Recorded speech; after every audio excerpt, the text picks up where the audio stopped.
It's like Rush Hour, only not funny. Not action-packed. And didn't even make it into the theater. This is Collision Course on Stinker Madness. What's that smell? I don't know about you, but I'm thirsty as fuck. Thirsty as fuck. Hey, look at these! Thrill me. If you come back in here, I'm gonna hit you with so many rights, you're gonna beg for a left. Thrill me. Beg for a left. Thrill me. Hey, look at these! No one! Hang on! It stinks. Hang on! Get to the chopper! Stinker Madness. Hello and welcome to Stinker Madness. It's a podcast about people sitting around talking about people and loving people and having people and being people. People loving you. Cha-cha-cha-cha. Yeah, that's how that song ends. I'm your host, Justin. With me are always Sam and Jackie. This week it's Jackie's pick, starring, I guess it is starring on the podcast, a movie called Collision Course that stars, quote unquote, Jay Leno and Pat Morita. Jackie, to you. Sorry. That's all I can really say. It looked so cool. Yeah. And, you know, I read the description and I thought, this could be something. This could be so bad and have a few good jokes in there that it's completely redeemable. Right. And, well... Yeah, it was mostly just nothing happening other than some, not casual racism, some pretty out front, hey, look at us.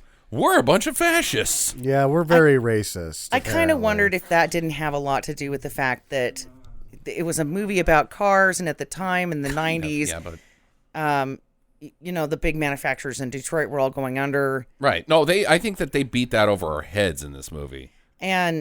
But still, I thought it was in poor taste. Oh, it's incredibly poor taste. It detracted from the story for me. It was like, God, what was that when they call him a towhead? Yeah, well, let's not repeat all the words that are used in this film. I didn't even know that one existed. It's not towhead. Towhead would be a blonde person. Yeah. Oh. Yeah. Well, I can't remember what it was. But anyway, it just became offensive after a while. Uh-huh. And it bothered me. Yeah, it's weird. Like, I mean, I'm not going to, throw Jay Leno under the bus, you know, hell, that man shouldn't have had a career for this racist film. But you kind of got to look at the script and be like, I don't like these words. I plan on being a talk show host at some point, and I don't want this coming back to bite me on the ass. See James Gunn for history reference. Yeah. He had to talk about this movie on Carson. Oh, on when he was still a comedian, and he was a guest on Carson. Oh, okay, not when before he took over the job. Right. Carson's like, hey, Collision Course. And he's like, fuck my life. Could you try that one more time? I want to hear that Johnny Carson impression again. That was a bad Johnny Carson Hey, impression. it's me, Johnny Carson. Hi, I'm Johnny Carson. Go Cubs! Actually, I meant to do it like that. Jay, how about a collision course? What happened there, buddy? Yeah, you see, I wish I would have been in a collision course. Yeah, I wanted to be ran over while making that movie. And then Steve Martin, at one point, when he was on The Tonight Show, zapped him with a clip from it when he was supposed to be playing a clip from a Steve Martin movie. Oh. He played the part where I get shot in the ass, I think. That's awesome. Yeah, you gotta, come on, you gotta face your demons there, Jay. Yeah. I was excited this week too because I've been trying to find a copy of this. This has been buried forever, and this is the first good copy that surfaces this streaming version here on HBO now. On HBO now, yeah, it has been very hard to find for about 15 years. Yeah. Did Jay Leno do any other movies other than this one? Do you know? Yeah, he's done a few. So right after this one, he sort of is when he takes over for Carson. Probably a couple years after this, but prior to that, he'd actually done bit parts in movies all the way back to 1977, and it's sort of various and frequent enough that I didn't care to list all of them. Yeah. Okay. I thought he was in his big one that wasn't this one. Was like a canine cop type movie. I don't think so. Maybe, but He was pedestrian number 3 in that movie. Yeah, exactly. yeah, he was Mike Starr in this movie. Because Mike Starr shows up in this movie, like, "Hey, Mike Starr, he's a Dumb and Dumber," and then he just like fucks off, like, "Oh, bye, Mike Starr." Right. He didn't even really get to be a mean bowler guy. Right. How do they know I got kids? Yeah. What else you got, Sam? Okay, so Louis Teague, director of such fine films as Navy SEALs and Cujo, is the director. He's done some movies that aren't completely terrible, but that's if you make that the three that you focus on, those are vastly different films. yeah, I mean, they all stink, but they all stink. He also did what was the Jewel of the Nile, the sequel to Romancing the Stone, which wasn't nearly as good as the first one. That one was a pain to watch. I don't think it was a pain, but man, it stinks next to Romancing the Stone. Rob Reiner did Romancing the Stone. That's a fucking hard act to follow. Right. But but he came in late. Originally Bob Clark, Black Christmas guy, he was going to do it. And Tom Noonan and Bob Clark rewrote the script because it was so bad. Uh-huh. But when they fired Clark, they wouldn't let him use the Noonan script. Oh, so no. they went back to the original script. And it was this script that they used. No, I like the shitty one. And, Let's do that. And like Noonan isn't big enough to say no to these things at this point. Right. He's like, I guess I'll still be in the movie. No. Because what's Last Action Hero, 93? Yeah. That's right, right before this. So this is actually shot in after. 87. Oh, wow. Because they ran out of money on the last day of filming. Okay. Which you don't want to run out of money. Like they almost made it. No, they didn't almost make it. You still have to pay for post-production, Yeah, you right? got all the fucking booth work. Yeah. So they ran out of money on the last day of shooting, and they still had, or the last day of scheduled shooting. Mm-hmm. They probably still had more than one day of shooting left. Right, got to do reshoots. Well, they apparently lost 2 scenes. Okay. Would they have made the movie good? How do you lose scenes? You run out of money. You don't have enough money to shoot the new scenes. They were like, we got to shoot these scenes still, but they can't because they're out of money. It's not like, where'd the scene go? Somebody find the scene, and then you go walk around your neighborhood and put up posters. Lost scene. Well, you can helpless lose find. scenes that way too. That's happened before, where you lose the cans. Right. Like, what happened to that film that we shot, Steve? I'm like, I don't know. What? It turns out I took it home, put it in my garage, and then poured hot grease all over it. I got really drunk and I don't remember. Tried to put my penis in it. Yeah, I think some lady named Starla has them now. Wow. Maybe Starla. I don't know. I don't know what Go her on. name was. Go find her. Yeah. We have Pat Morita say that they lost 2 scenes. I just don't think that 2 scenes could have helped any of this. To be honest. No. Well, if they were as good as when they drove through the ghetto and showed all the the crumbled buildings, because that scene was important. Right. No, it's just making its see- statement on the decline of Detroit. I can see though, like how these other 2 scenes might have saved the movie. I don't think so. Yeah, I don't. But beyond that, they had to. It took them 2 years to find the funds to edit it, and once they got it done, this shit ain't going to the theaters. It went right onto video shelves, and that's where it was. The only way to find this was VHS before now. Right. Your Blockbuster. Now, was this before or after the Karate Kid? Oh, after. Well, When it was would have the been Karate shot Kid? right after Karate Kid, but released much later. Karate Kid was, I think, 86. Okay. Yeah. He got nominated for Academy Award for that. Pat Morita did? Yeah. Really? I Best supporting. don't know if that's accurate. I haven't seen the Karate Kid in so long that I don't want to rake him over the coals for the movie not being good. But he might have done a fine job. Sure, but come on. Really? People like that movie a lot. I mean- I'm not sure why. Come on. I do like that movie. I would sure. have been in the Black Dojo. The Cobra Kai. Yeah. Sweep the leg, Johnny? Yep. Sweep the leg. Wasn't that Joe Piscopo? Or no, it was Martin Cove. Yeah, right. Joe Piscopo and Martin Cove are not even close to being the same guys. Wasn't that Joe Piscopo? Joe Piscopo. The leader of Ladies the and Cobra gentlemen. Kai. I mean, what a great cast, right? Yeah. No. Joe Piscopo cannot be the leader of Cobra Kai. Yeah. So that's pretty much the size of what happened with that movie. Is that they ran out of money. It sucked to begin with, and Tom Noonan rewrote the script, and it may or may not have been good. Right. God knows. Do we want to bring attention to anybody else in the film? Oh, Ernie Hudson stops by. Yes, he does. Oh, So then the leaves? Princess Bride Prince Humperdinck Prince Humperdinch is in this movie. is Chris a villain? Sarandon. The reason that Susan Sarandon's name is Sarandon. She was they're married. She Huh. was married to Chris when her career started, and she just never changed her name when they got divorced. I did not know that. Yeah, Oh. That is weird, wild yeah, stuff. it is not her maiden name. It is his name. Huh. I thought she was boning Kevin Costner around then. No, and it wasn't Kevin Costner. It was Tim Robbins Oh, yeah, Tim Robbins. from Yeah, Bull, right, other right. guy in Bull Durham. Yeah. And they got married. Yeah. Wasn't just stooping, I guess. It was a long and loving relationship that she eventually canned his ass, I guess. He's like, do you want to change your name and be Susan Robbins? And she's like, no, I'm good with being Mrs. Humperdinck. Oh, Yeah. That guy's got such presence that, an illustrious career. I'm trying to latch onto his coattails, a la the Coppola name. Sure. Prince Humperdinck? Really, Susan Sarandon? He does some other stuff. What? Just like- he was in Child's Play, the Oh! first one. Yeah. For like 10 minutes. I thought he was one of the main. I thought he was. What's his name? Billy's dad or whatever. Yeah. Yeah. Who else? I'm not going to blame Susan Sarandon, though, because that's just a killer name. Susan Sarandon. Yeah, it is a good stage name. Who else is in this? Obviously Tom Noonan. Tex Cobb.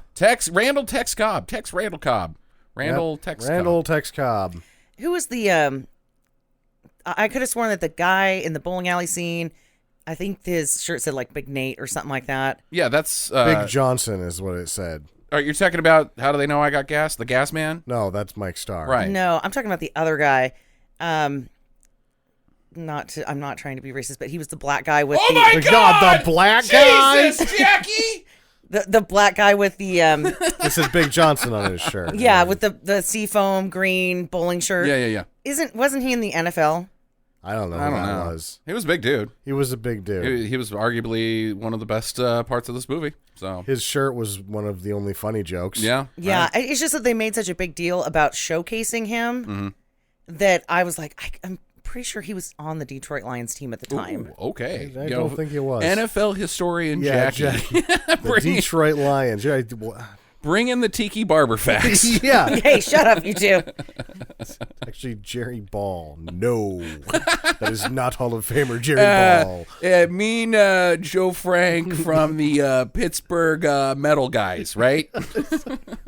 That's Bob Stevens from the Buffalo Bearcats. The San Francisco 69ers. That'll move the chains.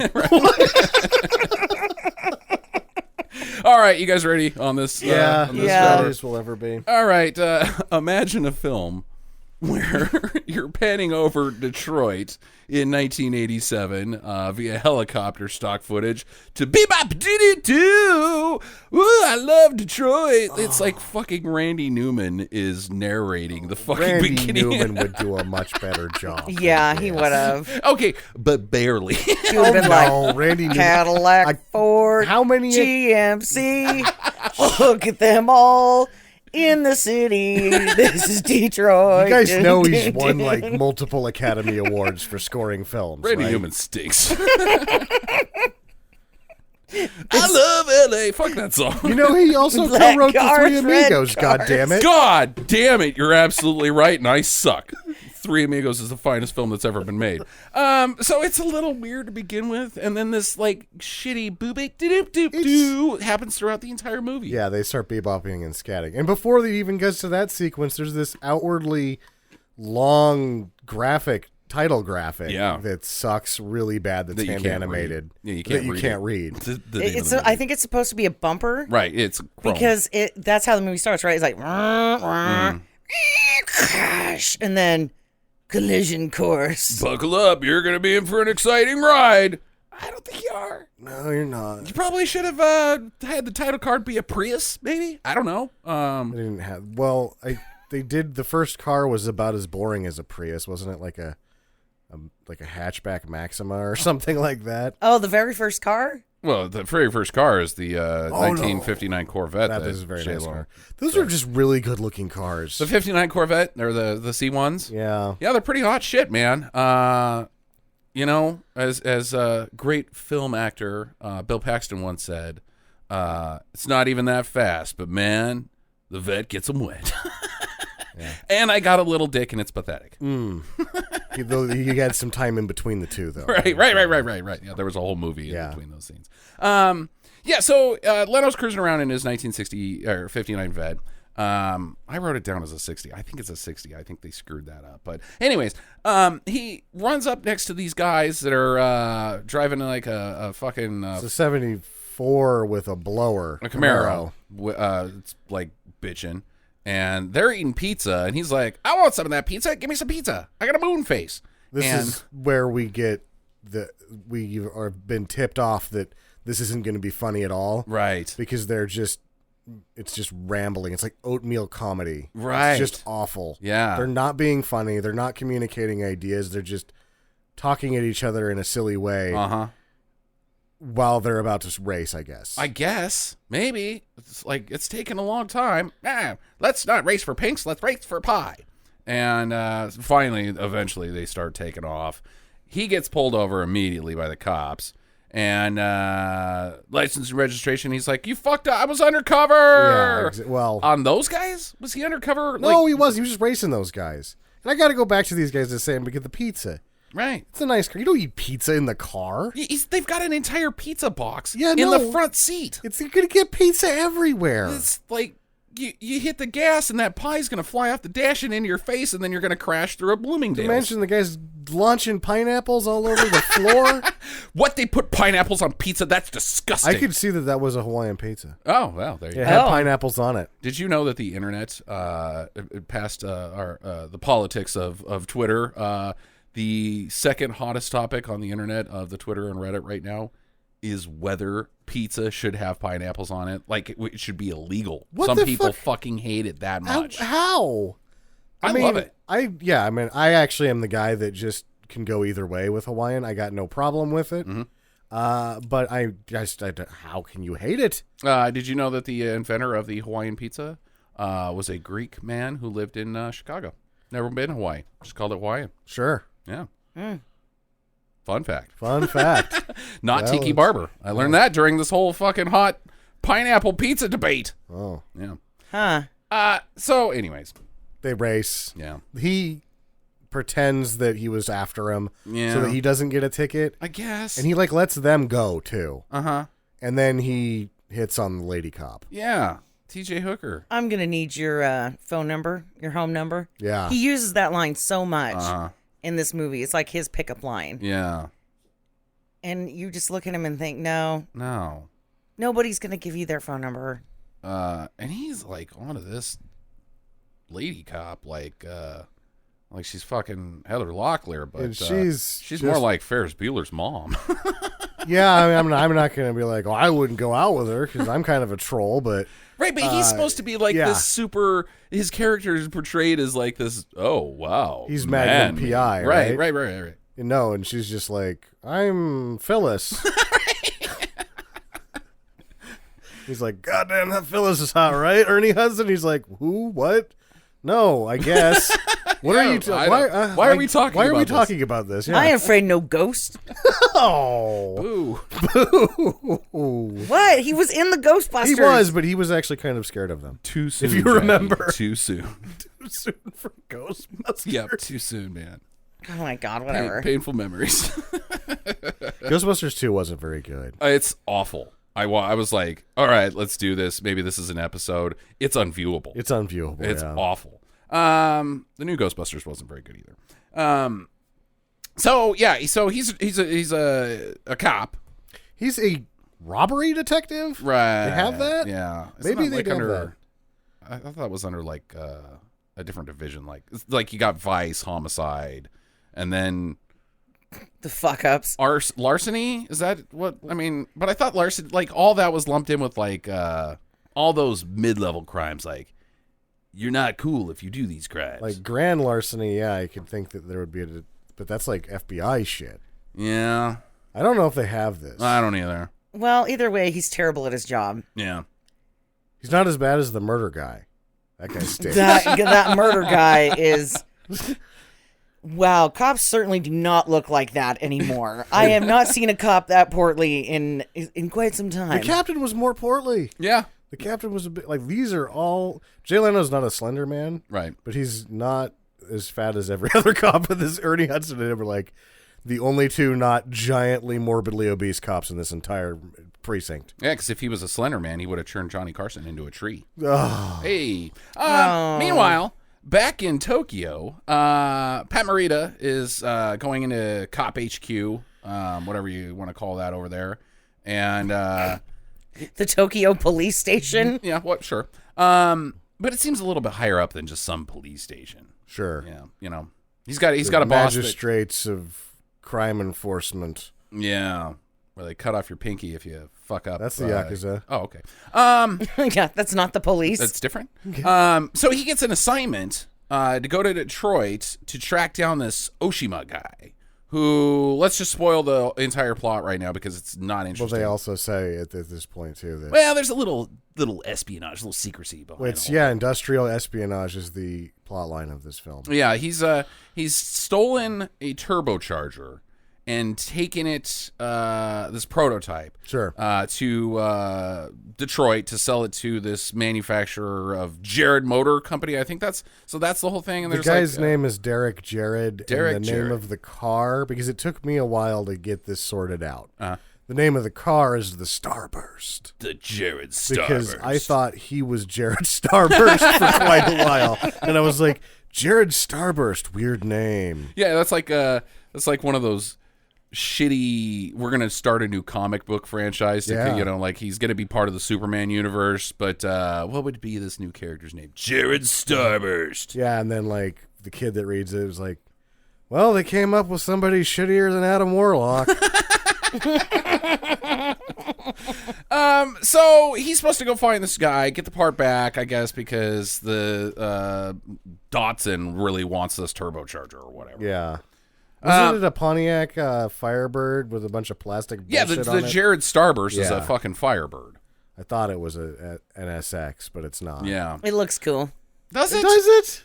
I thought it did.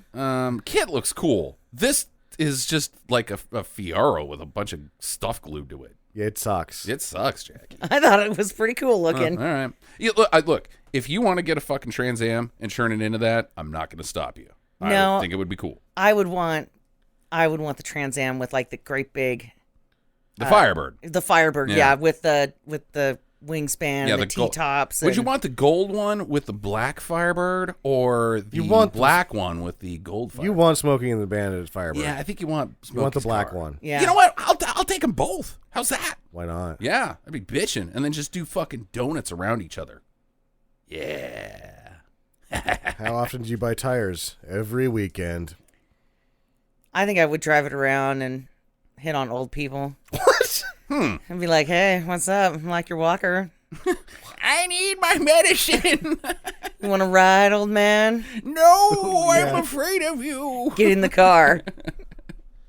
Okay. The staff at the nursing home was like, that lady's back with her Firebird vibing it out front again. Can we call the police for that? I don't think we can. Yeah, Jackie's totally tonic containing on the hood. Yeah. What is that lady's deal? What is she doing out there? Old people. Anyway, so he gets sent over to find this thing, I guess. But Oshima has been caught by Tom Noonan and his right-hand man, Randall Tex Cobb, and they want the prototype for free, I guess? Because they work for Jared Derek? They are freelancing right here. I don't know what they're doing. Because they're like, oh, we tried to let you do it the easy way. And he's like, what the fuck are you guys talking about? I just got here. This is just like how we're doing this. And we're like, nope, we're going to fucking beat the shit out of you and put you on a crane. That'll teach you. And he's like, teach me for what? I came here to deliver the part that you are wanting. You told me to meet you at the docks, and now I'm upside down.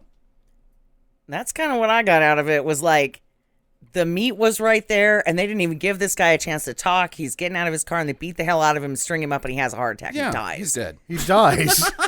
And he was going to tell them it's right there inside that piece of shit rental car. I brought it like you asked. Yeah. And then their boss is actually just watching this whole thing go down in his car. Yeah, like Humperdinck's a weirdo. being a weirdo. Yeah. Jerking it. He's like, oh, you fucking killed him. And they're like, yeah, well, Sorry about that. we did go about this in a very poor fashion. Fucking dumb. Let's go get some hot dogs. And so they leave. Yeah. Set up that barbecue dance club. Yeah, they go apparently to a junkyard. Right. They're going to crush this guy in a car. Yeah, hide the evidence. To hide the evidence. Which the junkyard manager spots him and is like, hey, what are you guys doing here? Get out of here. And they shoot him in the chest with a what, Sam? Well, we got to do it. We got to play it like they played it. Because we see this and we're like, did you just get shot by a fucking laser gun? Right. Because that's what it looks like. But then when the crime scene happens, they say that it's a gyrojet rocket gun. And you're like, oh, shit, this thing's getting heavy because it's got industrial espionage and secret weapons. But the gyrojet rocket gun all but fucks off for the rest of the movie. Never fires again. Yeah. You know, that really, the name of that, I'm not going to lie, reminds me of like a really expensive dildo. Yeah. Gyrating. Yeah. Yeah, the rocket. The chest penetrator 3000. Wait, what? What? Well, You don't put that into the whole. Okay, Jeffrey. Hole That's maker. how Jeffrey Dahmer uses dildos. Yeah, that's weird. Weirdo. Creator of new penis locations. No. 3000. Wow, you just went somewhere dark, my friend. Yes. It sounds like sticking your fist into a bucket of mayonnaise. You know, we're trying to give you a chance to redeem yourself Yeah, here. you and you just keep digging it deeper. No, I'm pulling the rope up. He can just stay down there. So he's dead, and Jay Leno is like, oh, hey, that was my old partner. Now he's a junkyard guy. What the hell? I loved him. Let's go find his killer. And he's like, the link is the gun. The gyrojet rocket gun. Right. Of course. If only we could find the gyrojet rocket gun, we could piece this mystery together. But they do find a hotel key for the Riverside Hotel. Yes, right, which is where he basically goes next after some shenanigans with Ernie Hudson and this guy, but we don't really care about that. Well, I want to say that the product placement, these were the products that I could remember. Man, you love product placement. There's a lot of it in this shit. Yeah, KFC, Pepsi, the Riverside Hotel, the Grand Prix, Toyota.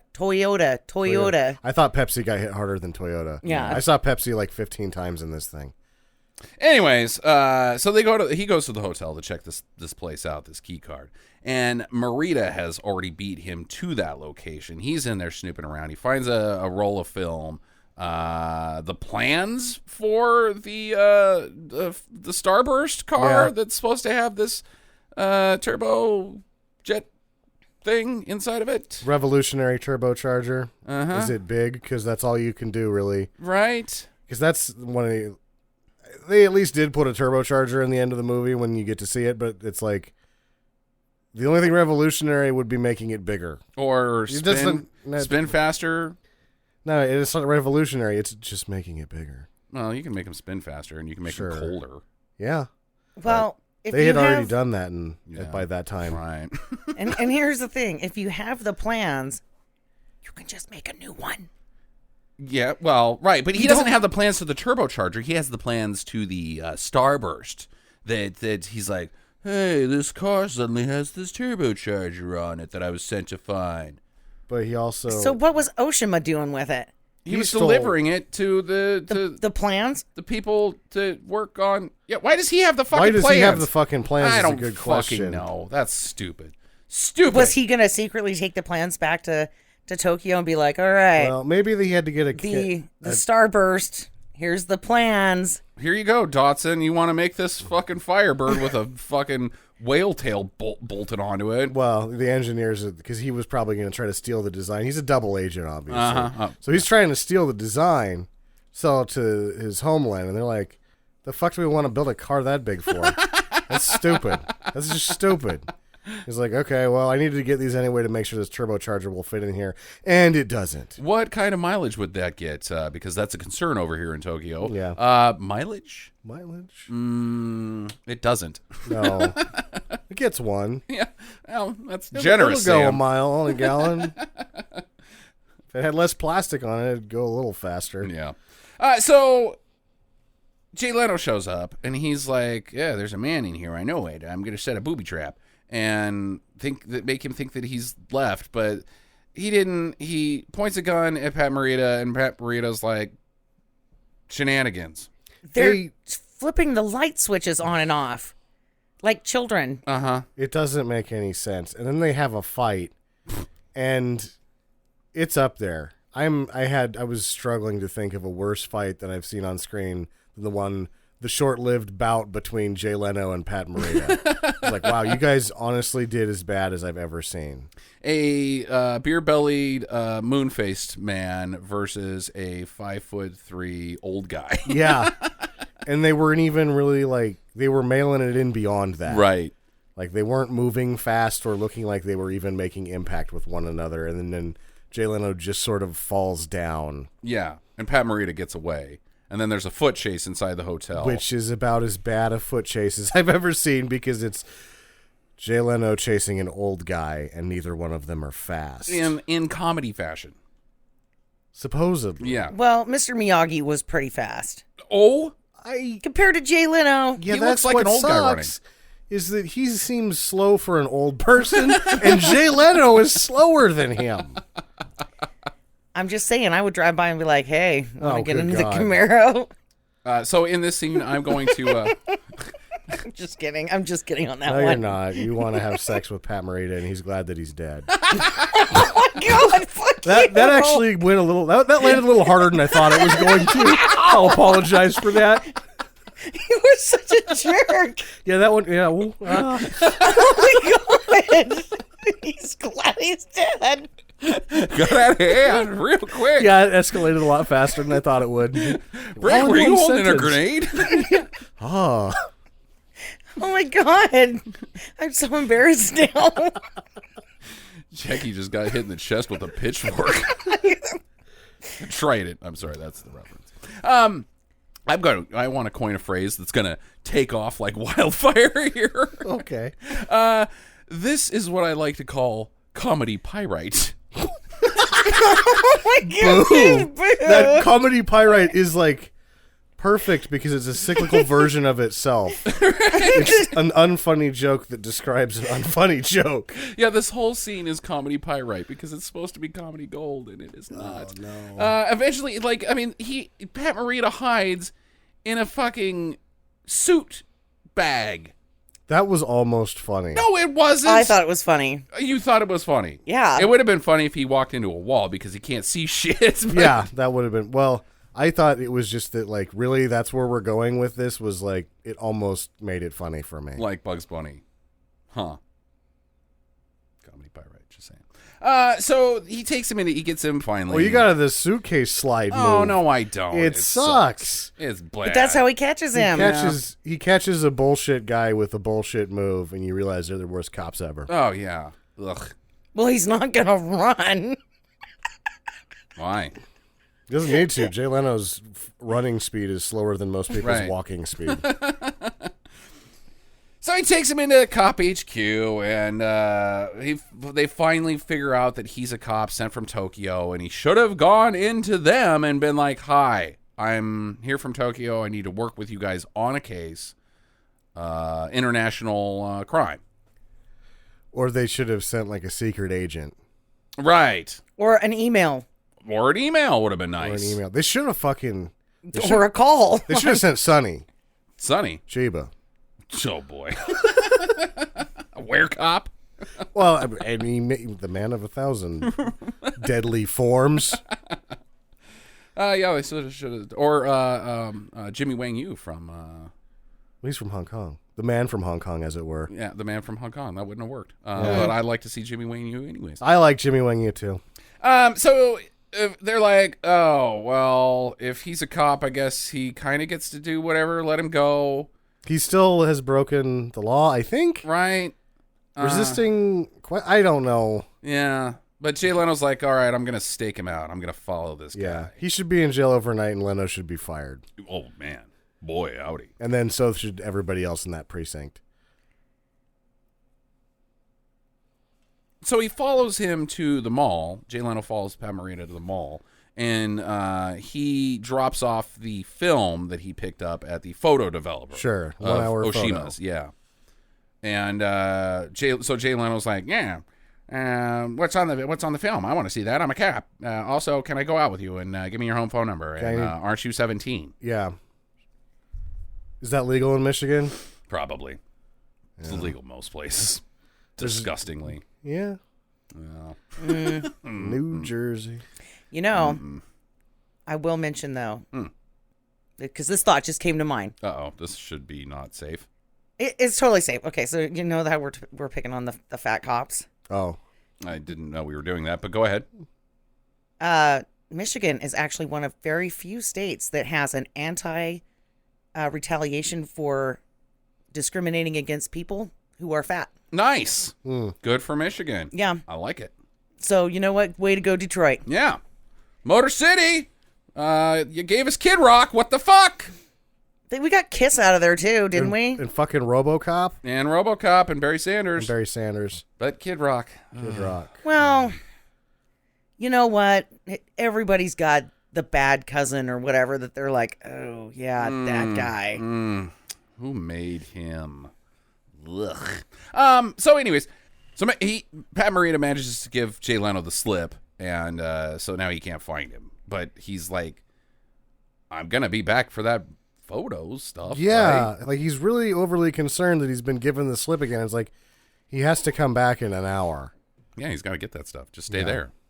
Anyways, elsewhere, the Jared Starburst is being revealed to the public. Yep. For the first time, which seems to me like the movie's over now, because they didn't stop the Derek Jarrett Starburst from.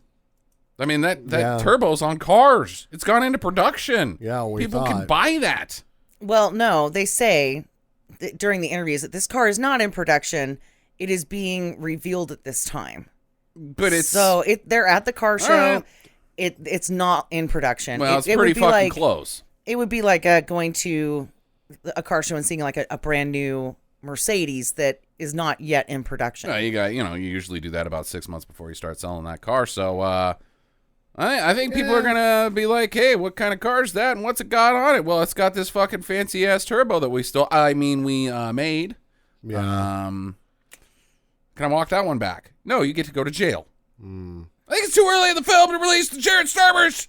Anyways, but it turns out that Derek Jarrett, terrible name, it's the worst, is in the naughty business with Prince Humperdinck. Yeah, the naughty business. Yeah, they're industrial espionage, aka the naughty business. Yeah, I don't like it. It's naughty. So I don't even know who Prince Humperdinck is in this movie. What's his? He's the mafia. Huh? Why did they need the mafia? Well, no, they don't need him. So he borrowed money from Chris Sarandon's character. Whoever, does he even have a fucking name? I don't think he does. Yeah. But Prince Humperdinck. Yeah, he gets Derek Jared borrows money from this guy. You just can't say it without like. No, it's the stupidest. Derek Jared. Derek Jared. I just said that. And then I also want to be like, he went to Jared. Why would you buy a ring from a store that's named after a guy? His first name. Product placement on our show. I got my ring at Jared, and I got my pants at Steve. So he borrows money from Chris Sarandon's character, who may or may not have a name in the movie. And then he's like, well, it doesn't matter. You can't pay me back the loan because it was such a large amount that I basically have controlling interest in your company now. Oh.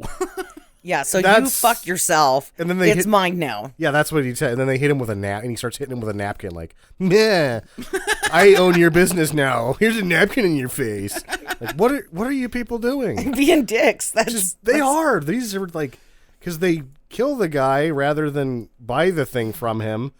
And now he's hitting a man with a napkin. These guys are just thugs. They don't understand the game. The naughty business. The naughty business. They just do shit so they can be important.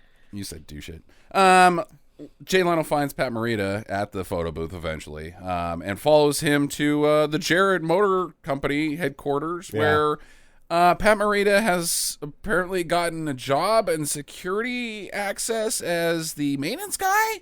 No, dude, he just fucking steals a lawnmower, Yeah. puts on the outfit, and drives right through the Right, but gate. then the security guys are like, "Oh, we do real good freaking checks on everybody. You have to have access codes and key cards and blah blah blah blah blah." I think they're saying that, and they're just really shitty security Oh, guards. okay, they're idiots. I think that this was supposed to be funny. It was supposed to be funny Oh, that. because he bursts out of a shipping container on a riding lawnmower with a silly hat. Yeah. What could be funnier? Anything. Anything, literally. Anything could be funnier than that. So he goes in there. Jay Leno bypassed the security guys being stupid and finds Pat Morita in on the computer looking at the plans again for the Jared Starburst. These Gotcha, These bitch. plans for the Jared Starburst seem like they're all over everywhere. Yeah. They look like they were made by a spirograph. Mm-hmm. That's how we did it in the 80s. I think they've been putting hamburgers on them. There's so many of them. Yeah. It's like, who cares? Yeah. So he's like, "Yeah, I got you. I'm going to take you back to headquarters again. You're breaking the laws." And Pat Morita's like, "No, now we're partners. We're pals, right?" Because they see on the way back a robbery, and Jay Leno goes and chases after the guy that mugged a lady. Yeah. But Pat Morita breaks out of his handcuffs and smashes him in the face with a garbage can lid, making them bros. I think. They're besties now. Jay has to be a little racist yet for a little while, but they'll eventually become best friends. Over a bottle of 12-year-old scotch. Yeah, right. Or see, I can't tell if he's like, I think he's pumping him for information when he takes him back to his to his apartment, which is a shithole. We should mention. It is a shithole. And fills him full of scotch. I think he's trying to get info about what this whole thing is. It's a ruse. He's gonna loosen him up, Right. But he doesn't know that you can't. You're not gonna break a Japanese salaryman with alcohol. Yeah. Let's right. just say that they've conditioned themselves for that little game. You will get drunk under the table. Trust me. Happened to you a few times, did it? Just the one time's all you need. To learn your lesson. They put the rice wine on their Fruity Pebbles in the morning. They go at a fevered rate that Westerners cannot manage to keep up with. I can drink a lot, but I can't drink a lot in 1 hour. It's insane.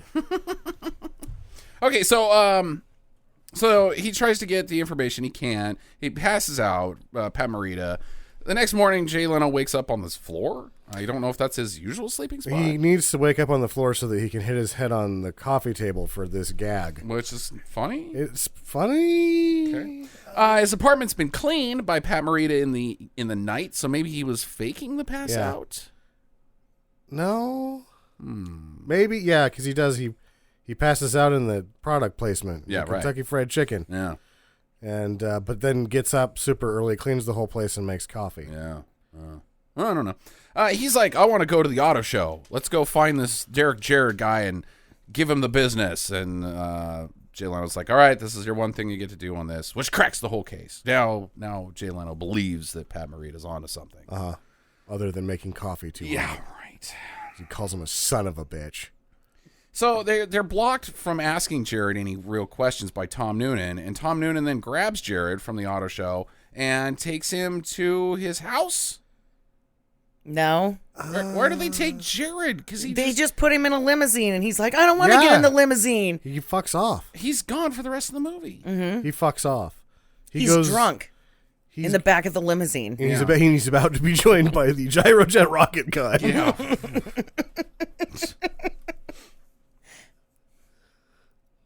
So they follow Tom Noonan. Well, do they follow Tom Noonan or Tex Cobb? So here's what I think happens. They just go to Tom Noonan's house because they know where it is. Oh, no, they go to the bowling alley first. Oh, that's right. They go to the bowling alley so that Mike Starr can be racist. Yeah, right. And then they get into a political rumble. You guys did this to yourselves with the tariffs. Right. Hey, but we're trying to treat you with respect because we're ambassadors of America. You can't push this guy around. And they get into a huge rumble over global economics. Yeah. It makes Bowlers. me think that you just don't want to go to Michigan if you're Japanese. Right. Yeah, they will mistreat you terribly. Well, they don't. They say we're going to treat him with respect because he's an ambassador but we're gonna have this discussion, and then they get in a fight with Tex Cobb's guys because he's dissing Pat Morita. Yeah. And this is the Rumble, right? Yeah, This is Rumble. where the old guy just beats the shit out of everybody. There's an old guy kicking ass. Like, he just shows up and lays Jay Leno out. Right. It's like, we've been conditioned at least this far to know that Jay Leno's one tough cop. Right. Or he's supposed to be. But some, 73-year-old dude just shows up and waxes him. It's like, eat shit, bitch. And you're like, whoa. And then he's beating other people up, too. Yeah, it's just some random old dude. I guess, that man loves bowling, and they interrupted it. And he's fucking him up. Yeah. And Tex Cobb's doing a lot of ball punching. Yeah, right. He's a big-time cock puncher. He is. That's his move. Yep. Go for the cack. So anyways, they just leave. Like, well, I guess we didn't get the info that we went in there Job's for. done. Yeah. All right. Okay. But they traced Tom Noonan back to his house somehow, even though his license plate only had a P.O. box. I don't know how they get back to Tom Noonan's house. Yeah, they just know where he lives. Yeah, I guess.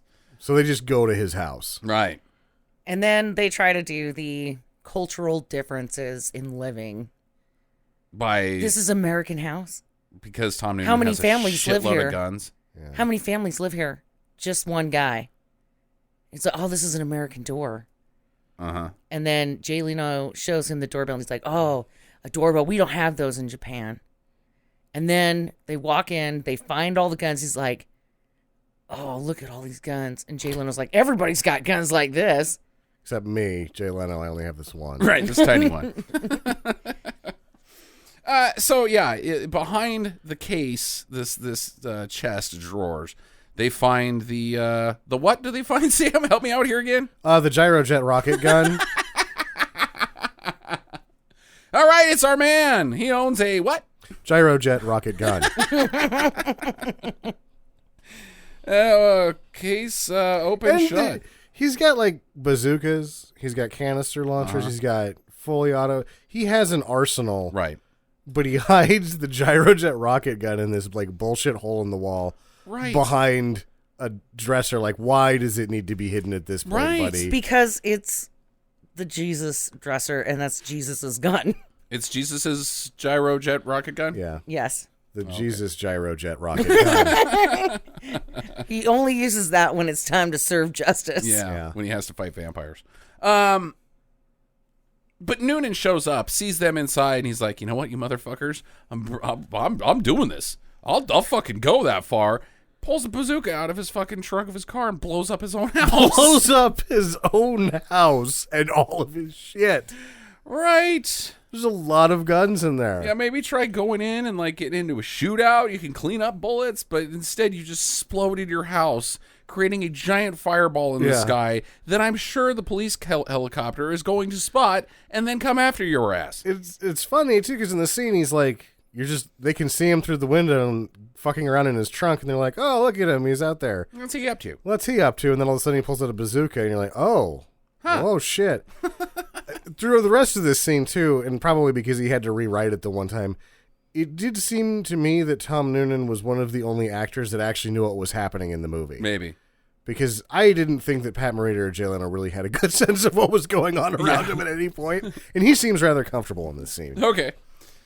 He doesn't explode them. They dive out the window, but his house blows up pretty good. And they hide behind a car because he's got now a super awesome shotgun, like an SAS-12 or something. Like that.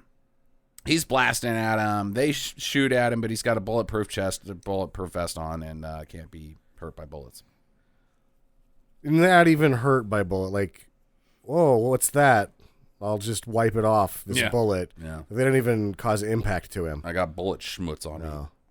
Then he blows up a car with a hand grenade. Right, the car that they were hiding behind. So they have to run away from that and get on a train that's passing by, like Hobo Bill or whatever you call those guys that ride in the caboose. Mm-hmm. Yeah, this is all of a sudden, Boxcar Willie for... Yeah, Boxcar Willie, there we go. For a couple minutes. But then the train just fucking stops. Yeah, so they go 10 feet on it. Yeah, and apparently Tom Noonan's character can walk as fast as the train anyway because he's just still right there. Right. But there are large crates of melons just next to where the train stops. Yeah. One could infer that maybe the train was going to pick those melons up.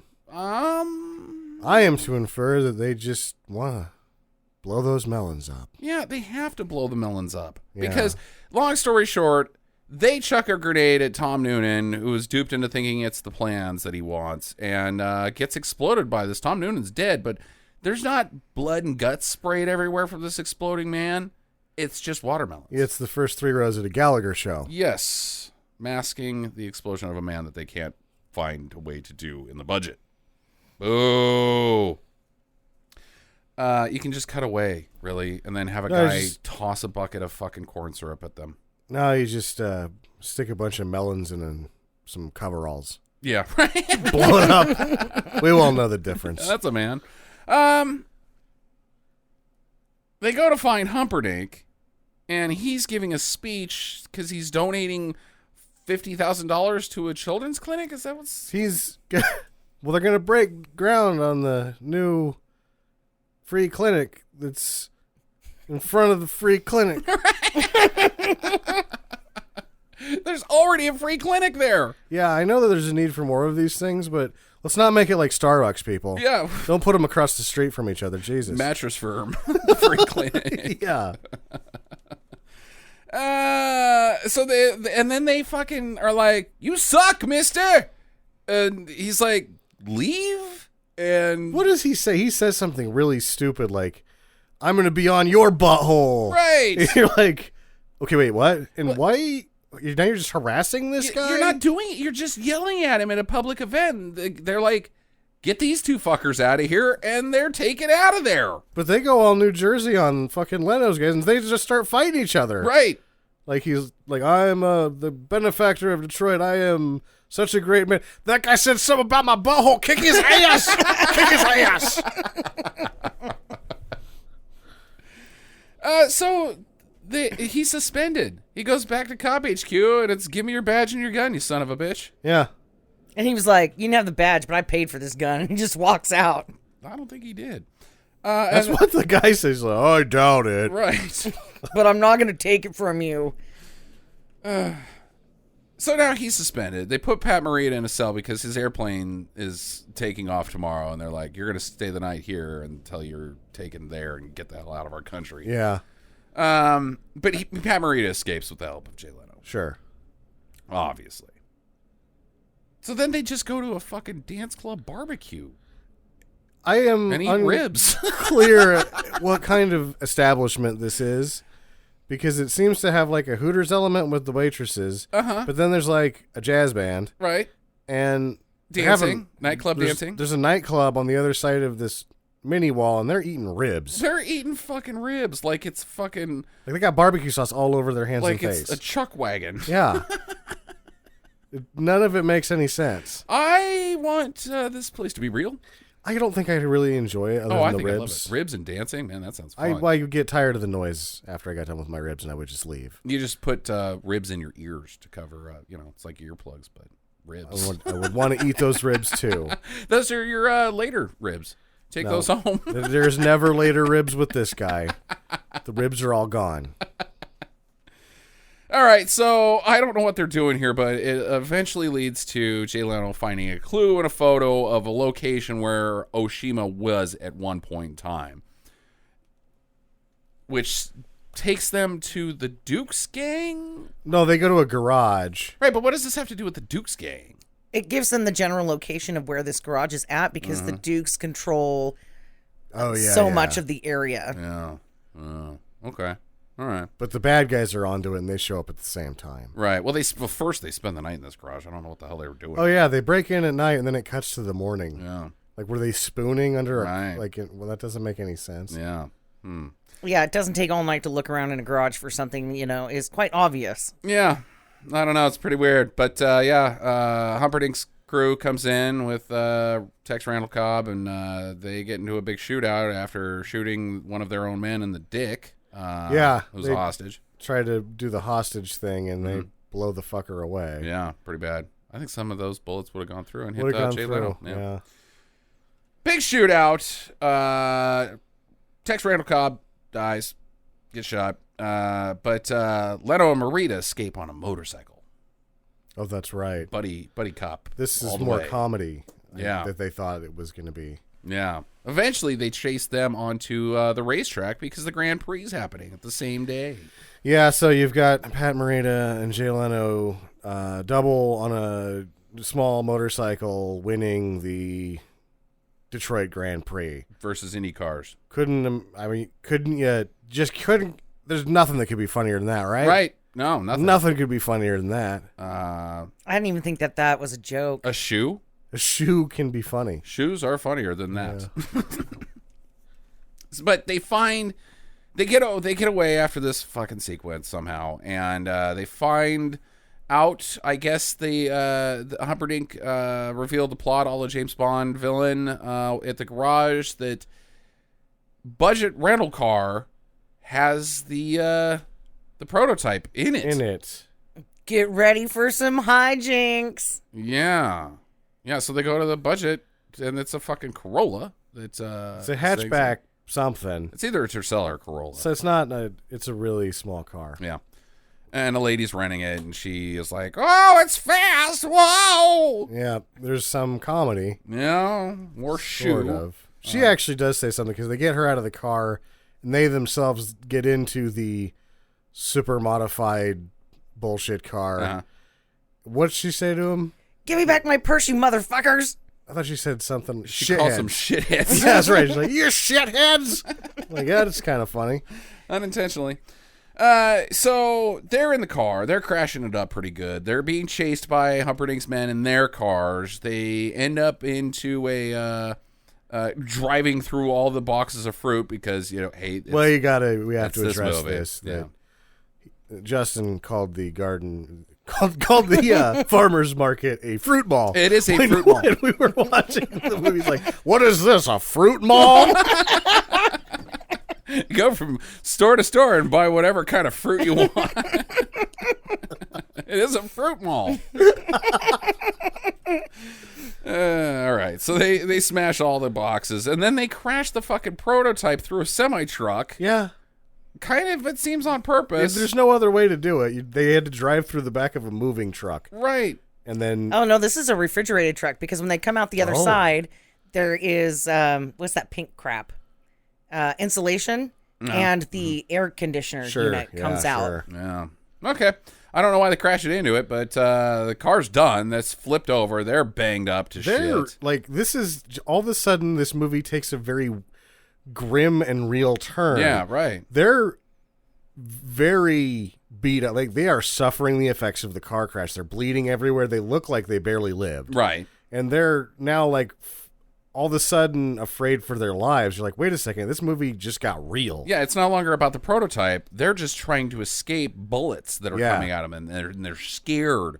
And they run down this alleyway, and Prince Humperdinck is like a fucking great shot because he shoots Jay Leno at like 200 yards with a snub nose 38. It doesn't shoot that far. Yeah, he's a great shot because he makes the gun shoot farther than it can shoot. Maybe he added on a gyro rocket gun. Yeah, he did. Okay. He just keeps it in the front of his pants. Oh. Then all guns work good. Yeah, so Jay Leno's now shot in the back of the leg, and he's like down. He can't walk. He's like, get out of here. Save yourself. Yeah. I'm done for. I'm done for. He's sacrificing himself to save his friend now. Like, you're like, oh my God, this is taking such a grim turn. Right. And Humperdinck's gotten back into his car. He's not just going to walk up and shoot them both. He's going to fucking run them over in his car. Yeah. In an alleyway. They've got nowhere to go. Well, they could run to the other side of the alleyway and get out of the alley, but, one guy's got a bum leg. You're just going to be run over anyways at the end of that alley. He's in a car. You can't outrun a car, so what do? You fucking run at the car. Yeah, Pat Morita starts charging the car. Yelling, ah! It's a game of fucking chicken. And you're like, oh, he's not really going to fucking do the thing from... Oh, he's going to do the thing. Good Guys Wear Black? He can't... Oh my God, he's going to do the thing from Good Guys Wear Black. Or Brock Sampson. Well, Brock Sampson sits in the chair afterwards and takes over driving. Yeah, no, Brock Sampson does it the best. Yeah. No, Pat Morita jumps into the air, smashes his foot through the windshield, and not only kicks Humperdinck in the face, He crushes his head with his feet. Yeah, his foot goes through his head. Yes. But it again, with the realness of this, like, he's stuck in there. Like, his foot got all fucked up and the bone from his foot went through the guy's face and his leg is stuck in another person's head. And he can't get out. Yeah, the car's just coasting around with a man on the hood. And he looks like he might be dead. And Jay Leno's barely able to get off the ground, and he's like dragging him off, and they're like both dying. You're like, God, why did this get so real? Or did it mean to? Was it accidentally real? Because it's like, why did this get so real? But it can't be, because he just flying kicked a man to death through a windshield. Right. And the car explodes, and then Humperdinck is super dead. Well, he was super dead anyways because we saw his head come apart. Yeah. Cut to them at the airport. Oh, back to shenanigans, everybody. Yeah. Oh, God. And apparently the lady cop from the beginning is now Jay Leno's girlfriend. Right. And she got a package at the duty free, I guess. That is the fucking turbocharger. It's the turbocharger. The prototype. Pat Morita gets to take it back to Tokyo and be like, here you go, Dotson. Here's your fucking turbocharger back. And one of the fun things for me about when they cut to the airport is that I'm like, wait, the movie's over? And I was like, oh, I guess they did resolve all of the things in that last scene. Except for one. Derek Jared. Well, he just fucked off. Right. Oh, that's right. He just fucked off, so that's done. He's like, I guess I'll just put... He was like, I guess I'll just put the regular turbocharger in my new fancy car. Yeah, right. This is the... Because he still has his money. Well, it just becomes the next DeLorean, right? Right, yeah. It just doesn't go as fast as it was supposed to, because the DeLorean was supposed to have a large vonkel. Right, and instead it was filled with cocaine. Usually I like to say freeze frame credits, but I get a special occurrence here. This was very special. Split screen freeze frame credits. I had never Boom, seen this shakalaka. before. Neither have I. I was like, oh, wait, they both get a freeze frame? That's special. Yes. The only way it could have been better was if, what's his name from America 3000 jumped up in the air with a boombox. Yeah, like there was a third one. It just sort of like nudges its way into the bottom. Like he's just down there like, I'm here. Look at me. That's the movie, kiddos. Who's leading questions? I have a good question to start with. Uh-huh. What the fuck happened to Ernie Hudson? Right. He just disappeared. Maybe they ran out of money and couldn't pay him to be in the film anymore. He was the scenes that got dropped, I guess. I don't know. He just isn't in the movie anymore at a certain point. Right. He and Jared are at that barbecue dance nightclub thing. With the gyrojet rocket gun that also doesn't have really anything to do with anything. And only gets fired one time. One time. Ay. You can't have a fucking gyrojet rocket gun and only shoot it once, man. That's your whole movie right there. Jackie? Do you think that they still write each other Christmas cards? Pat Morita and Jay Leno? Or you mean the characters, not... Yeah, the characters. I bet you that there probably was, like, hope that there would be a Collision Course 2 when Jay Leno goes to Tokyo and has to fight the Yakuza. I bet you they wanted that relationship to continue. It's because of the skeletal structure and the way the movie hits its sort of emotional points exactly the same way that Rush Hour does. Right. I just can't imagine that the Rush Hour was a successful reincarnation of this and it had been planned to do 3 the first time. Yeah, right. So absolutely, Jackie. They're besties. They are Chris Tucker and Jackie Chan. Yeah. I mean, it's a similar, not just the comedian cop, but they both talk like this. Right. Yeah. Too similar. Okay, anybody else? I don't have a single question because I just don't care. My other question was, how come there was no sequel? But we just covered it. Yeah. What happened? And we'll never know what happened to Ernie Hudson. Final recommendations. Team. Jackie, this is your movie, so you are going to start. Oh, I thought I got to go last. All right. Fine. You need some time to think about it, don't you? Yes. Sam, how about you? Okay, well, because it's got Jay Leno in it, this isn't good. This isn't a real fun watch, but I had enough fun with it. And because of who's in it, and because of the stupid ending, I'm going to give it a barely do. I'm Okay. gonna give it a 51% due. Yeah. I see. I'm at a 50 even. 50 and even. before, if it hadn't been for Pat Morita kicking through the windshield, it would have been a 4, and I would have been like, no. But that was fucking bananas. It got an entire star. Because of that whole fucking thing. So I'm barely a don't. I just couldn't stand it. It's just so fucking boring and not funny and lackluster. Sure. One of the other points that I really enjoyed in its terribleness was the music is worse in this than in most movies. Like, I have a hard time thinking of other movies that do such a bad job with the music. The music in this is awful. It's awful music that doesn't fit the context of the film. Yeah. Ugh. All right, your turn, Jax. What you got? I'm going to give it a do not. Oh, the tiebreaker. Just because, like you said, the kicking through the windshield was the coolest part. Mm-hmm. But for me, the storyline was slow. Nothing happens. The jokes fall flat. Yeah. And there are points that you it's just so terrible that you don't even realize that they're trying to be funny. Right. You're just like, oh, that was a joke. Yeah. Oh, okay. Yeah. So I'm going to give it a do not. It's a disappointing do not. Sure. This should have been like, we all went into this one thinking that it was going to be like Real Men type. Sure. Awesome. And boy, is it not. Boy, is it not. All right. We don't have any streaming do's and don'ts this weekend. But we do have a special treat. We're going to do a Filmstery, gang. If you do or do not remember, Filmstery is where I rip off The Dollop, starring Dave Anthony and Gareth Reynolds podcast, and I read a story to my friends who have no idea what the topic is going to be about. So, can you guys leave? Because I got some friends coming in. Oh. Wow! Yep. Wow. Ew! It's not as mean as your one, Sam. No. All right, you guys ready? Yes. 1921! Lieutenant Colonel Charles Howard. Lieutenant Colonel Charles Howard Berry. Chowderberry? He's got 2 titles, official titles, and 3 names. Lieutenant Colonel Charles Howard Yes. Berry. Well, Lieutenant Colonel is a rank. Right. That's too many words to describe one man. He led a British Mount Everest reconnaissance expedition in, as I said, 1921, crossing the Lakpa La at 21,000 feet, where he found footprints that he believed were probably caused by a large loping gray wolf, which in the soft snow formed double tracks rather than the shape of a barefooted man. You guys have any clue where we're going? Well, I'm thinking it's probably the Bigfoot.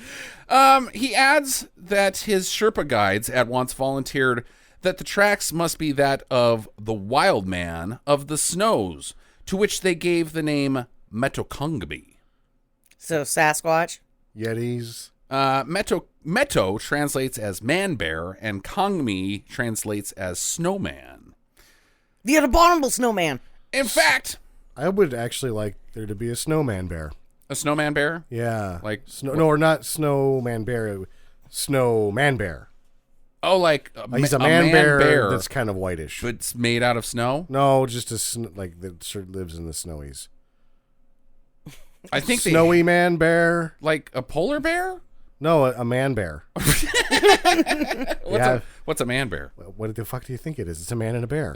Like Duh. like Brundlefly? No, like a fucking man and a bear. Like it's half man, half bear. Wait, Yeah. so like split in the middle like a centaur, like the bottom half is man and the top is bear? No, it's mostly just a bear, but like it's got Jack Lemmon's head. Okay. And it's white and snowy. Is It's the man bear. Is it friendly or aggressive? No, it's just more crotchety than anything. It's grumpy. It's a grumpy man bear. Snowy, grumpy man bear. Okay. Right. Henry Newman, a longtime contributor for The Statesman in Calcutta, interviewed the porters. I don't know what the porters are. That might be autocorrect here. Of the Everest reconnaissance expedition on their return to The porters would be the people that are carrying stuff. Yeah. Oh, They're people mules. not the people that pour wine. No. No. Okay. All right. You know, because they got to take those when they're climbing a mountain. Right. You need to get drunk at 20,000 feet. Mm-hmm. He interviewed them on their return to Darjeeling, which I didn't even know was a fucking place. Yeah. I thought it was just a movie title. No, the Darjeeling Limited is a train that's been going for a very long time. That's its final destination. Where's Darjeeling? India. Ah. Can you name specifically? Nope. Okay. I know about 3 things about India, to be pretty honest much. with you. Yeah. Everything I learned about India, I learned in that movie Lion. So, okay. I learned everything about India in the movie Gun Day. So I just don't want to really tout that I have any knowledge of the country because Gun Day wasn't very educational. Did you know that in India, everybody has superpowers and can dance really strangely? They do. On top of a moving train. Right. Yeah. And be all super shirtless and handsome. And give us Priyanka Chopra. She's in another show that's not working out, I think. Oh, yeah? That happening? Because she was in the one about Baywatch. the FBI. Oh, yeah. Quantico or whatever. Yeah. I thought she's got another series now that's not doing good. Okay. So Newman, this reporter, after interviewing these guys, mistranslated the word meto as filthy, substituting the term abominable, perhaps out of artistic license. Thus, the name abominable snowman entered the lexicon. Versus something that would have been better, which was Snowy Man Bear. Snowy Man Bear. Yeah, I mean, they really just screwed the pooch on that Yeah. one. Makes for great Bugs Bunny cartoons, though. Yeah. Abominable Snowman. 1925. Photographer and member of the Royal Geographical Society, N.A. Tombazzi, which I like the last name Tombazzi quite a bit, reaches 15,000 feet above snow level. Wow, I'm way up here. What's he doing up there? I'm in space. I can touch the sun. This is what Snowy Man Bear sees. He reaches 15,000 feet above sea level. Okay. Near the Zimu Glacier of the Himalayas in India. At a distance of about 200 to 300 yards, he spots a creature that says, unquestionably, the figure in outline was exactly like a human being, walking upright and stopping occasionally pull at some dwarf rhododendron bushes. It showed up dark against the snow, and as far as I could make out, wore no clothes. Naked man bear. Did they see his wiener? I don't know. Was that like in the documentary? The documentary of that you're on right now? Yes. Okay. Nope. His dick was not in it. I'm just questioning it because, you know, I saw his silhouette against the snow. You know how most animals, other than us humans, have, the penis sheath? Like dogs and cats and... Do gorillas have penis sheaths? I don't know. I don't know anything about gorilla junk. I'm really relatively unconcerned with animal penises. I think it's a pretty big deal. Okay. All right, well. Because we need to know, would Sasquatch have an exposed ding-dong or not? Or would it be like in his tummy? Like a dog? Questions. Questions, yes. Bigfoot's dick. Bigfoot's dick. I hear it smells. I hear it smells bad. About 2 hours later, Tombazzi and his companions descended the mountain and saw the creature's prints, described as similar in shape to those of a man, but only 6 to 7 inches long by 4 inches wide. The prints were undoubtedly those of a biped. What's a biped? Two-legged critter. Walks on 2 legs. Oh, okay. Bipedal. Bi meaning two. Oh, bicycle. Okay, Ped never mind. meaning Foot. Yeah, right. This is the first major documented sighting of the critter we like to call the Yeti. Now, the Yeti had been Wait, I thought we were talking about the abominable snowman. Spaghetti Yeti? Now we're going to Old Smoky? Jesus. Old Smoky? All covered with cheese. Yeah, I lost my poor meatball. Somebody sneezed. It rolled off the table. Because of Yeti? Spaghetti Yeti. Okay. Spaghetti Yeti. All right. So wait, are they the same thing? Yes, Yeti and Abominable Snowman are the same thing. But the Snowy Man Bear is much more majestic. Now, the Yeti had been a creature of folklore and legend throughout the Himalayas for centuries, as told by the Lepcha people and followers of the Bong religion. The bong? Might as well be. It's Bon, but, the Bon religion. I got swept up into that in college. Yeah. Bong religion. Did a lot of praying. I was almost considered a holy man. Think I saw God twice. I can touch the sun! Yeah. Might have just been my VCR. They worshipped the Yeti as the glacier being or the god of the hunt. Huh. What? Okay. I would think that The hunting the is glacier thing would be more like mermaid. Like the frozen man from The Simpsons. Like, there's just a Yeti frozen in the snow. Like, it's the glacier being. Like that? No, like a mermaid. Why? How is a mermaid- mermaid going to be a part of a glacier? She just sit there on the was glacier water. and la la la. She's not in the glacier. She's just hanging out. On top of the glacier. Yeah. What the fuck is the fish lady doing up there? Well, cleaning her fin. I don't think that makes a whole lot of No, sense. it doesn't. And let's keep this to proper cryptozoology. Yeah, like, you fucking weirdo. Jesus. How does a mermaid wash her fins? I don't know. With Tide. Boom. Boom, boom. That's it. That's end of show. Thanks for listening. We will never be dumber than that.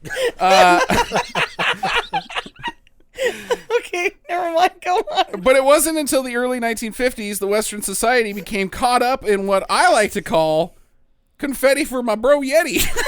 Confetti for Spaghetti Yeti. Wee! We love the Yeti. That's why spaghetti's good. It's like confetti, but it's food. Nope. You can throw it around.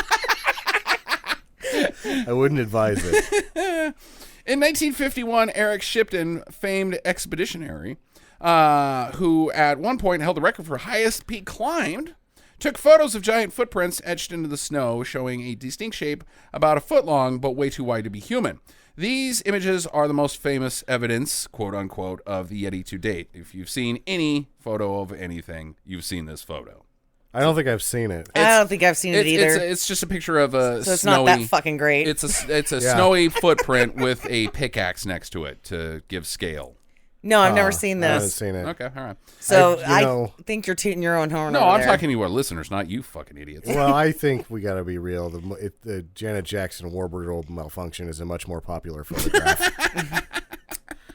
Yep. People still talking about that. Yep, not the Yeti. Not the Yeti. In 1953, Sir Edmund Hillary and Tenzing Norgay, that's arguably my favorite name of all time, Tenzing Norgay. Yeah. That I fucked up. Tenzing Norgay. Yes. Yes. Jackie, have you ever heard of Sir Edmund Hillary and Tenzing Norgay? No. I had a Hillary tent when I was a kid. Sir Edmund Hillary tent? That was the brand. Sears catalog, of course, because everything in my life came from the Sears catalog. But yeah, that's what their line was named after Sir Edmund Hillary. Boom. Yeah. Because it was like a tent that he would have stayed in when he became the first man who climbed Mount Everest. He wouldn't have What touched a that piece of shit with a 10-foot pole. What a nutter. Why do people climb mountains? That's what I want to know. It's just so dumb. Hey, let's go up this mountain where it could possibly die, run out of oxygen, and just become part one with the mountain because we're, not going to be able to drag the body back down. I used to do the ones that were like 12,000 feet, but I have no ambition to, nor did I. Like, Everest just seems like, oh yeah, that's like, why would you want to play the numbers with your life that bad? Didn't you see what happened to Chris O'Donnell's dad? I didn't do that kind of climbing. It's like a height climbing. You get up to the top, you just don't like scale the face of it. There's usually a way to walk up there. Yeah. Some minor climbing. So you're not a vertical limiter. No, as a hiker. When are we going to Hiking. do vertical limit? That needs to be done, man. Yeah, it'll happen. Okay. But yeah, Sir Edmund Hillary and Tenzing Norgay were the first guys up Everest ever. They reported seeing large footprints while on their way to being the first two men to reach the summit of Everest. Wow, fuck, I'm an idiot. And forever entering the history books. Throughout 1953 and 1954, more and more sightings of tracks and large apes in the Himalayas reached the West as more and more people with god complexes tried to kill themselves up the slopes of Everest and other mountains in the chain. What? That's my There's theory. so much easier ways to commit suicide that don't require like effort. Like getting up a mountain to die. well, you have a god complex. I can touch the sun, literally, because I got all this money and I'm an asshole. It reached a fever pitch when the Daily Mail sent in a group led by John Angelo Jackson, who photographed symbolic paintings of the Yeti at the Tangbachi Gumpa. Which is the local watering hole. I don't know what a Gumpa is. A Goomba is sort of things in Mario. Oh, you smash them. Smash 'em, yeah. Okay, that seems related to Sasquatch. Jackson tracked and photographed many prints in the snow, some of which could never be identified. In March, the Daily Mail printed an article about expeditions obtaining hair specimens from what was alleged to be a Yeti scalp found in the Pangbachi Monastery. The hairs were black to dark brown in color in dim light and fox red in sunlight. The hair was analyzed by Professor Frederick Wood-Jones, an expert in human and comparative anatomy. During the study, the hairs were bleached, cut into sections, and analyzed microscopically. The research consisted of taking microphotographs of the hairs and comparing them with hairs from known animals such as bears, and orangutans. Jones was unable to pinpoint exactly the animal from which the Pangbachi hairs were taken. He was, however, convinced that the hairs were not of a bear or an anthropoid ape. He suggested that the hairs were from the shoulder of a coarse-haired hoofed animal. The shoulder? Yeah. How do you determine it's shoulder hair? Like back hair. Back hair is different than head hair, right? Shoulder hair? Like pube hair is different than your butt hair? Muskox or something? Yeah. It's a muskox. It's a furry ox that lives in the snowy regions. Are they musky? Yeah, I guess they smell bad. So maybe their dicks are also like Bigfoot's? They're probably like other ox's dicks. Smelly? And big. Big smelly Ox dicks. I don't think that can be seen at the Tijuana Donkey Show. Ew. Nothing should That's be seen. gross. Well, I'm just saying, everybody's seen it, I haven't. I haven't. I never want to see that. That's fucking gross. If you go to TJ, that's Oh. it's like visiting the mall at Washington D.C. You go to TJ. Hey, did you see the Donkey Show? Man, No. Of course I saw the Donkey Show. I took my kids there. Hey, look, kids. Took pictures. It may be the thing that's keeping me out of TJ. Yeah. I think that's a good call. This study only furthered the fever of Yeti. Now, you might be wondering at this point, what the fuck does this have to do with movies? We're getting there. Harry and the Hendersons. You're right. Oh. What was that one that we just watched with the little Yeti? What was that To called? Catch a Yeti. Yeah. To Catch a Yeti. With Meatloaf. a Yeah. Yeti. Bet you Meatloaf's dick stinks. Thomas Baker. What? Yeah, I bet you his dick stinks. Huh. Probably smells like meatloaf. Why? Or does it smell like Meatloaf the Man? Yes, I guess it does. But what does Meatloaf the Man smell like? That's the real question. Old Spice. I wonder what he calls his dick, because it's a meatloaf Yeah. on meatloaf that smells like meatloaf. It's a double meatloaf day.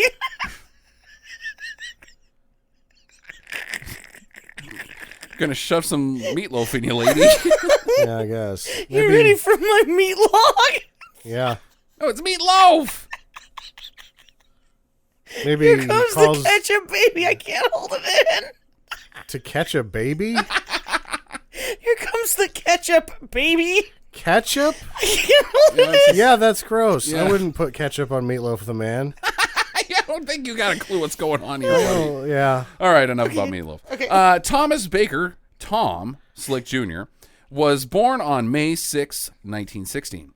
He was heir to the Slick Oil Company and the Cushing Oil Field. The Oil Slick is a company? Slick Oil. His last name is Slick. Sure. But it's, Oil Slick.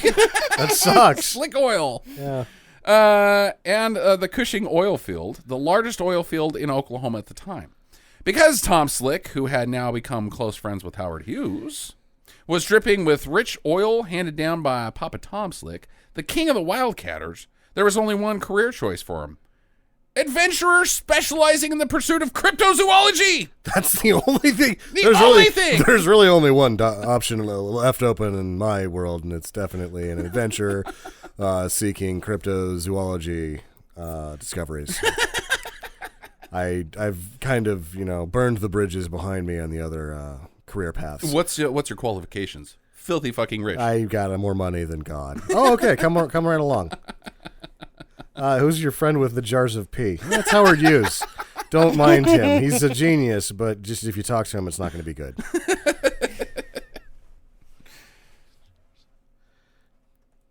So he led expeditions to find Nessie, the Loch Ness Monster, the Trinity Alps giant salamander. What? That, I guess, was a thing. Sure. Okay. Is that like the Beast of Yucca Flats? It's probably like a salamander that's like 8 inches long, but it's giant for a salamander, right? Not like an actual 6-foot salamander. That would just be ridiculous. And then you pick it up and you're like, found it! The tail falls off. Right, you just go home because it's like, well, that's over. You pet it and your hand melts off. Oh, sorry, didn't mean to tell you. Forgot to tell you about that. Slime's acidic. Salamanders are poisonous. Like Bigfoot's, or like Meatloaf's ketchup? No, like salamanders poison. I thought you could have a salamander. You can, you just don't want to eat them. Oh. Some of them will kill you. I don't want to eat them because that would be gross. I think you can lick certain salamanders and get high. Oh, yeah. But you can lick other salamanders and get dead. Not cool. Not cool.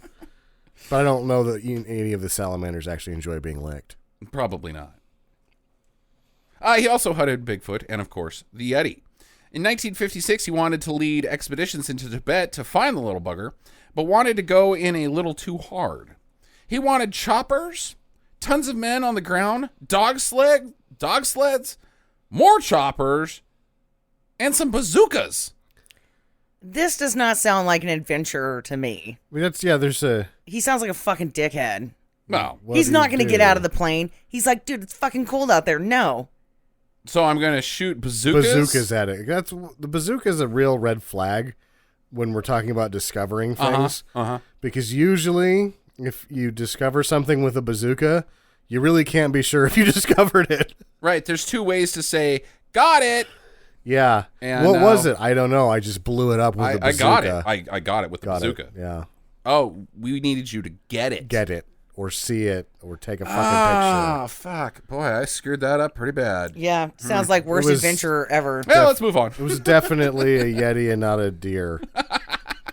Even though that leg over there looks kind of like it used to be on a deer. Bambi got exploded. Unsurprisingly, Tibetan officials told him no. Weird. Yeah. Nope. Not doing it. He continued to lobby for access until March of 57, when he was finally granted access to Nepal's Arun Valley.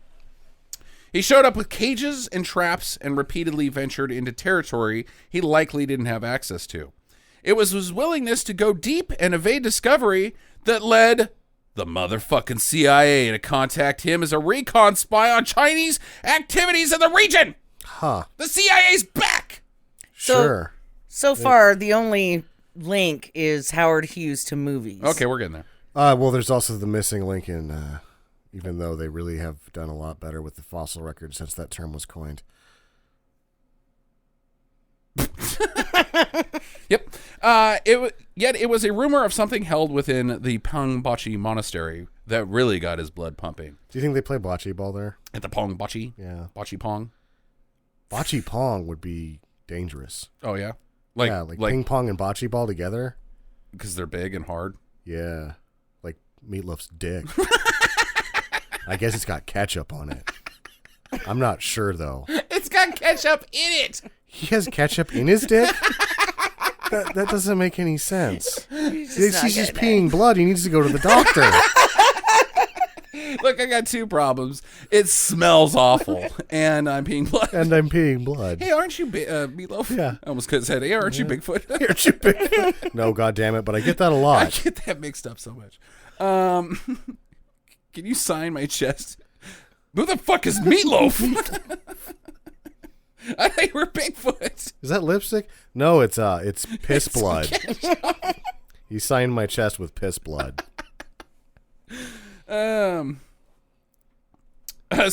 So what got him pumping, his blood pumping, back to the story, at the Pangbachi Monastery, was the hand of a Yeti! Allegedly.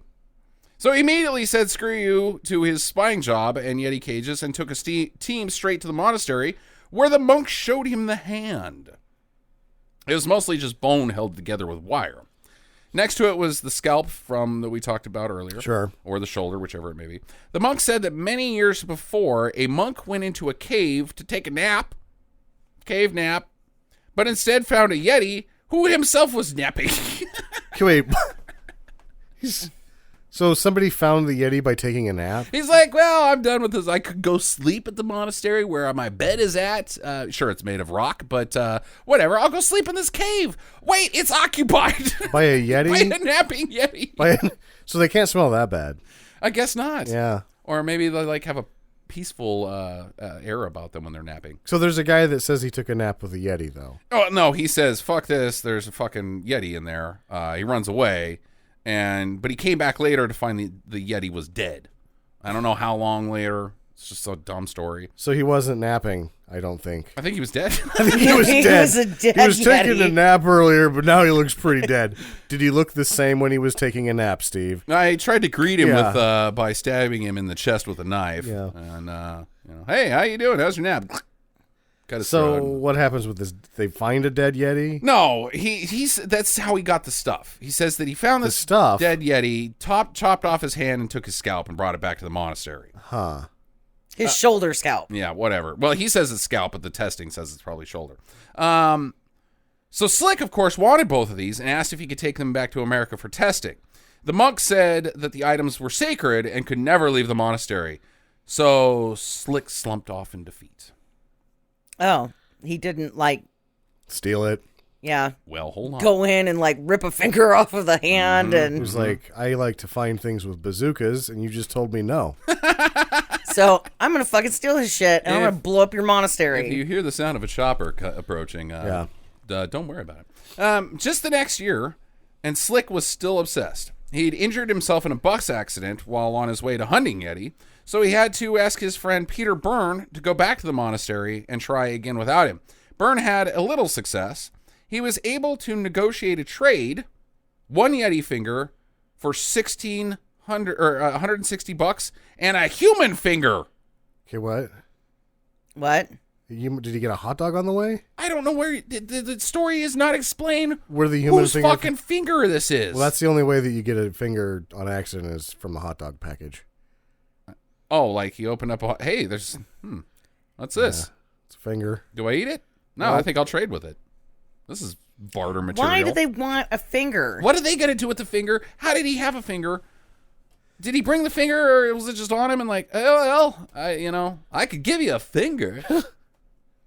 Because it wasn't his finger, right? Well, I hope it's not his finger. Well, I don't know. Maybe it is his finger. Like, it would have to be pick his one. finger. Go ahead. There's not really any other reason there would be a finger. I don't know. I mean, could you just give him a pinky? That one's pretty, you don't really use it too much. Yeah. If you had to give a finger away, which one would you give? I'd try to give him a toe away and see if I could fool him. Harry, too. I bet it would backfire, though, and I ended up losing a toe and a finger. Speaking of missing toes and fingers, back in the United States, Mr. James Stewart Oh, boy. was arguably the biggest actor in the world. With Mr. Smith Goes to Washington, the Philadelphia story, for which he won his only Oscar for. I didn't know that. Yeah. It's a Wonderful Life, and Rope already under his belt. Jimmy took on a new type of role in a movie about a somewhat eccentric man who befriends a benign but mischievous creature from Celtic mythology and just happens to be an invisible 6 foot, 3.5 inch tall invisible rabbit named Harvey. It's about a rabbit that only I can see. Jackie, you ever seen Harvey? No, it sounds dumb. No, Harvey's a good movie. Yeah, it's a really good movie. It's a little the point or the price of admission is a little what's that called? What am I trying to say here? Price of admission's a little high. Well, no, it's like it's for the advanced class. Yeah. You don't just watch Harvey like, oh, okay. You got to be ready for Harvey. Yeah, you do have to be ready for Harvey. In 1958, Jimmy happened to be visiting Calcutta with his wife, Gloria. He'd known Tom Slick for years, likely through his connections from Howard Hughes. It wasn't a surprise when Slick contacted him and said he needed a quick little favor. Oh, all right. What do you need? I'm already out of jars. Tell Howard I'm out of jars. Peter Byrne was stuck in India trying to get back to England, but would never get through customs with a friggin' finger in his luggage. I don't know how he got to the monastery with a finger in his luggage, but whatever. So is Slick's plan to give the finger to Jimmy? Wait, he's giving the finger to Germany? To Jimmy. Oh, a lot of people gave Jimmy the finger. Right.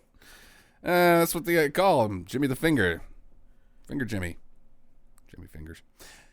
So it was Slick's plan to give the finger to Jimmy, and he would sneak it through. They hid the grody thing in Gloria's lingerie case stuffed into her bras. A finger. Yeah. Of a Yeti. In her underwear. Uh-huh. Okay. No customs officer would rummage about in the naughty bits belonging to the wife of the world's most famous actor, right? Wrong. Right. Nothing happened. Huh. Well, I thought that you said that this finger would just be the bones. Well, yeah, it's the bones of the Yeti, but it's a fucking finger. Either way. Yeah, it's just bones. It's gross. I don't know if it's gross. You would carry across the world bones in your bras? It's not as bad as if it was like a 3-day-old finger. Yeah. Well, yeah, it's obviously grosser, but it's still gross, right? No. Oh, you don't think it's gross? Okay. All right. No. Plus, if you're trying to get a 3-day-old finger through customs, there's really only one way to do it. Up the old the prison package. Yeah, the prison pocket. Yeah, the prison pocket. Ew. The finger was analyzed by a friend of Tom's and determined to be from a hominid, possibly a Neanderthal. Whoopee. Well, in 1962, Tom died when his airplane exploded midair in Montana on his way to hunt in Canada, probably Maybe looking for squatch. He was probably, somebody was looking for him. Maybe. With a bazooka. Yeah. Hey, buddy, remember these? Yeah. I found him. Fucking shop at Pilot, son of a bitch. Yeah. That's probably Howard Hughes. Give me back my piss. That's unsanitary. Give it to me. Eventually, the story of the hand became famous and even was in Unsolved Mysteries. Then some buttholes snuck into the monastery and stole the rest of the hand. Oh. Totally bumming out the monks. In the decades since it went missing, the monks have had some pretty hard times. Apparently, they were making money off of people coming in. So they charge people like, "Hey, give me a couple bucks and you can look at this hand." Yeah. And now they don't have that, so they're out of cash, and I guess they can't make beer like the other monks do. That's in Belgium. Whatever. Or That's do karate. Maybe they could do karate and like fight ninjas. Shaolin monks. Okay. All right. What do these monks do? Nepal? Yeah. Hey, they're like the Dalai Lama guys. Yeah, they chant. Okay. They're peaceful. Yeah. And they show you Yeti hands. Yeah, Yeti I hands. think they eat yak. I've heard yak sizzler is delicious. Yak sizzler. Yeah, so it's yak, but they cook it, the plate that it's cooked on is served to you, so it shows up at your table sort of still cooking. Oh, I thought you meant there was like a Tibetanese version of sizzler called yak sizzler. Yeah, for old people that go Yeah. there and they can get that muskox dick. Instead of the sizzler, they just goes. That's the commercial. Right. So to compensate, to help these guys out, Weta Workshop, Sure. the people that made Lord of the Rings, they made him a new one. The graphics, or not the graphics, but they built a phony Yeti hand and said, "Hey, we made this for you. You guys can have this." So that's pretty cool. Yeah, I don't think people are going to pay to see a fake Yeti hand. Yeah, it's made by Weta. That's cool. Like, hey, guess. I'm here at Pengbachi. I don't even know where this is. What am I gonna do? Well, we could charge you $1 to see a fake Yeti hand that was made by Frodo. The possible real Yeti hand was probably like $6 a head. Yeah. It's better than nothing. I mean, what else are you going to do in India, right? India and Nepal. What are we Whatever. talking about? Who cares? Oh, boy. So was the hand a real Yeti? Nope. Of course not. In 2011, DNA testing was done on the remaining samples, and it was just from some dude. Just a human hand. Yeah. Guy Oh. wearing a bunch of muskox on his shoulder. Mm-hmm. Or maybe it was like Burt Reynolds. It was just a dead guy in a cave. And they cut his fucking hand off, and they were like, some Yeti hand. jackass mutilated his body and brought it to monks. Right. Where they made money off of it for a few years and became a famous part of history thanks to What a Workshop. Got to meet Frodo. So they probably were, I mean, they were there before the thing, so they weren't always dependent on this money. No. They probably had like cable and hot tubs in the back because of it, and they're like, oh, we're really on hard times. It's like, no, you just got to get rid of your cable and this hot tubs. Well, we can't do that. No. What would we do? Chant? Chant. Cable and hot tubs. Cable and hot tubs. Back to the hot tub, boys. Woo. Yeah. Can't listen to Lady Gaga on a dude's cut off hand. Especially not a fake one. No, it was a real. Well, yeah, I guess. Yeah. The one they have now is just a fake dude's hand. Pretend version of a pretend version of a dude's hand. Yeah. Yeah. So there you go. Jimmy Stewart smuggled in a Yeti hand into England in his wife's underwear. Technically, his wife was the smuggler. Or she was a bit of a plum smuggler. Plum smuggler? Sweater smuggler? What do you call those? Boob smuggler? Or just a smuggler. No, it's just. But yeah, plum smuggler would be as if she likes to put balls in her mouth. Well, who's to say? Who's to say? Jimmy was a very happily married man. Why always with the balls?